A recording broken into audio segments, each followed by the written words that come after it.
लेकिन घूमर आवाज नहीं बोलिए। नमस्कार साथियों, मैं आपका दोस्त ओम इंडियन ओम। आरक्षण सद्भावना रैली के अंदर एक युवा शामिल है। उन युवाओं से पूरी जानकारी लेंगे कि बिश्नोई समाज को आरक्षण क्यों मिलना चाहिए, कैसे मिलना चाहिए, पूरी जानकारी लेंगे और इनका नाम वगैरह जानेंगे। जी, आपका नाम?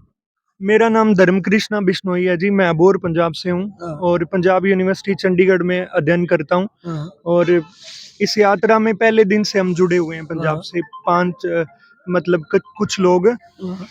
जी। आरक्षण को लेके क्या जानकारी देना चाहते हो? देखिए, जो केंद्र में ओबीसी आरक्षण है उसमें बिश्नोई समाज अभी तक बिश्नोई समाज को आरक्षण नहीं मिला है। जब 1990 में भारत के जो उस समय के प्रधानमंत्री थे श्री अटल बिहारी वाजपेयी जी, वो राजस्थान गए थे, तो उन्होंने तब ये वादा किया था इलेक्शन में, चुनाव प्रचार में, कि जो बिश्नोई कम्युनिटी है ये हमेशा जीवों के लिए, पर्यावरण के लिए हमेशा कुर्बानियां देती आई है। और ये जो लोग हैं अपने प्राणों की आहुति तक दे देते हैं पर्यावरण को बचाने के लिए। तब प्रधानमंत्री जी ने उस समय जाट और कुम्हार बिरादरी को भी बिश्नोई समाज के साथ आश्वस्त किया था। उन कम्युनिटीज को आरक्षण मिल चुका था उस समय के बाद, लेकिन बिश्नोई समाज तब से लेकर के आज तक केंद्र में आरक्षण लेने के लिए देख रहा है केंद्र की तरफ कि हमें केंद्र की नौकरियों में भी लाभ मिलना चाहिए। और जहां तक सवाल है कि आरक्षण क्यों मिलना चाहिए, तो हम ये बात कह रहे हैं हमारी केंद्र सरकार से कि हम आरक्षण के हकदार इसलिए हैं क्योंकि जो राजस्थान में बिश्नोई कम्युनिटी है वो अभाव में होकर भी पछड़े एरिया में होकर, जहां पर पानी की कमी है, जहां पर व्यवसाय की कमी है, गांव में दूर दराज जहां लोग रहते हैं, वहां पर भी अपने धर्म पर तटस्थ रहते हुए देश सेवा, राष्ट्र सेवा के लिए हमेशा अग्रणी रहे हैं और अपने प्राणों की आहुति तक बिश्नोई समाज ने दी है। तो हम ये कहते हैं या तो जातिगत आरक्षण खत्म किया जाए, जो बड़े से बड़ा व्यक्ति है वो भी आरक्षण का फायदा उठा रहा है, या फिर बिश्नोई समाज को भी केंद्र में आरक्षण दिया जाना चाहिए। आरक्षण के ऊपर आरक्षण ले रहे हैं वो लोग जो एससी कम्युनिटी या एसटी कम्युनिटी से हैं, जैसे मीणा समाज है, जैसे गुर्जर समाज है, ये बहुत आगे बढ़ गए आरक्षण के सारे।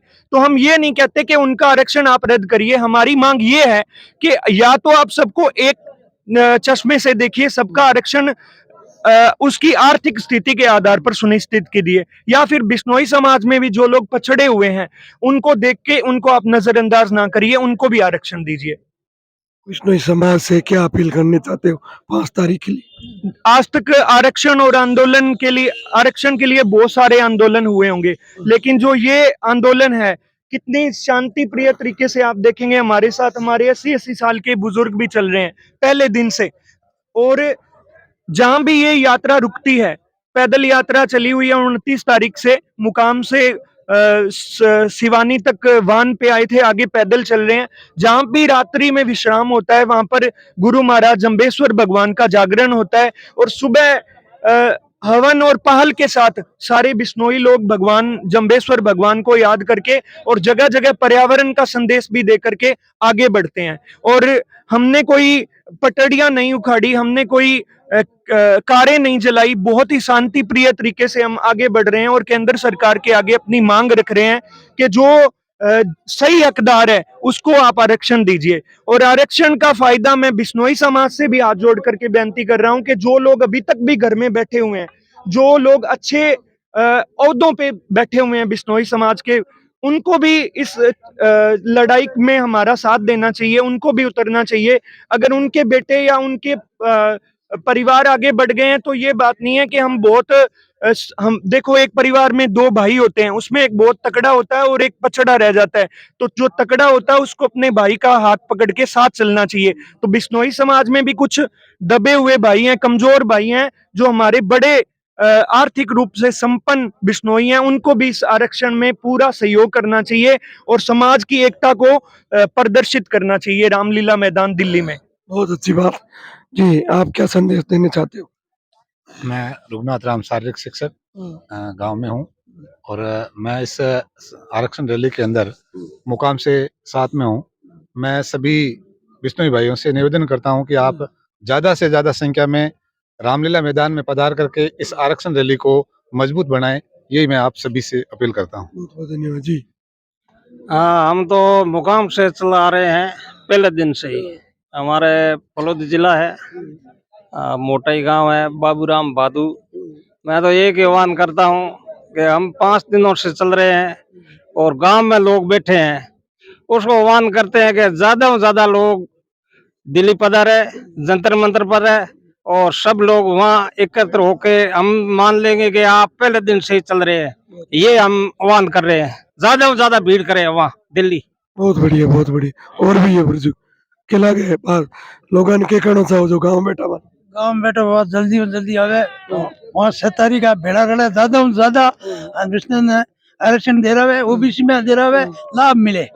लाला छोटा लाला कोई भी कामयाब नहीं है, रहते रहे निंदर होता है, कहीं नहीं काम है बिल्कुल। भगवान बहुत बहुत धन्यवाद जी। मैं हरिराम खिचड़ चौटन बाड़मेर से। मैं गवर्नमेंट को या सरकार से ये निवेदन करना चाहूंगी कि गोली की आवाज सुनकर या तो बिश्नोई का बेटा निकलता है या सीमा प्रहरी जो सीमांत पर खड़ा है सैनिक वो निकलता है। तो हम जितने भी जीव जंतुओं की रक्षा के लिए और पेड़ पौधों की रक्षा के लिए गवर्नमेंट किसी भी वन विभाग अधिकारी को या कर्मचारी को वेतन देती है, हम बिश्नोई बिना वेतन के उनकी सेवा के लिए और उनकी सुरक्षा के लिए हम हरदम हाजिर रहते हैं, हमारी जान की बाजी तक लगा देते हैं। इसीलिए हमारे समकक्ष जो भी समाज जिन जिन धर्मों के लोगों को आरक्षण दिया है तो हम भी ये मांग कर रहे हैं और इस मांग को शांतिपूर्ण तरीके से मांग करते हुए हम दिल्ली तक पहुंच रहे हैं और उच्च अधिकारियों तक हमारा ज्ञापन पेश करेंगे। जितने भी बिश्नोई बंधु अभी भी इस मुहिम में नहीं जुड़े हैं उनसे करबद्ध निवेदन है कि वो अधिक से अधिक 5 तारीख की शाम तक और 6 तारीख को रामलीला मैदान पहुंचे और इस मुहिम में आहुति दें। धन्यवाद। जय जम्बेश्वर। बहुत बहुत धन्यवाद। और भी दर्शक है थोड़ी टाइम बाद में और भी बात करेंगे। वीडियो को